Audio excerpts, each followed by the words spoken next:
এই মুহূৰ্তত লৈ আছে এটা বিগ ব্ৰেকিং নিউজ। যোগীঘোপাত ভয়াৱহ অগ্নিকাণ্ড, চাৰিটাকৈ পৰিয়ালৰ বাসগৃহসহ 15 পৰা 20 লাখ টকাৰ ক্ষতিসাধন। আজি দিনৰ 12 বজাত বঙাইগাঁও জিলাৰ যোগীঘোপা থানাৰ অন্তৰ্গত হকুডুবা গাঁৱৰ ছাইদুৰ ৰহমান, মহৰ আলী, চালেহা বেৱা আৰু আব্দুল মাতালেবৰ নামৰ ঘৰত এক ভয়ংকৰ অগ্নিকাণ্ডই চাঞ্চল্যৰ সৃষ্টি কৰিছে অঞ্চলজুৰি। অগ্নিকাণ্ডত চাৰিটাকৈ পৰিয়ালৰ বাসগৃহৰ লগতে প্ৰায় 15 পৰা 20 লাখ টকাৰ সম্পত্তিৰ ক্ষতিসাধন হয়। সকলো প্ৰকাৰৰ নথিপত্ৰ জ্বলি ভস্মীভূত।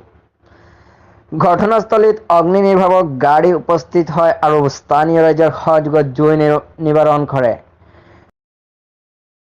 এখন ঘৰত ছাইদুৰ ৰহমানৰ ঘৰত 50,000 টকা কেছ আছিল আৰু তেওঁৰ লগত থকা যিসমূহ ঘৰ আছিল সেই ঘৰবিলাকতো মানে আপুনি মিনিমাম কিবা এটা পইচা আছিল। সেই পইচাবিলাকো যা গৈছে। টোটেলি আমি মানে অৱগত হৈছোঁ যে 4-5খন ঘৰ মিলাই পেলাই 1 লাখৰো অধিক টকা মানে নষ্ট হৈ গৈছে।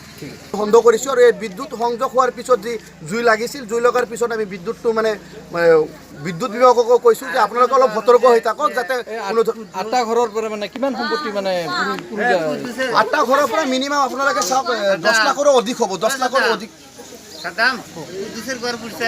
আৰু হেৰি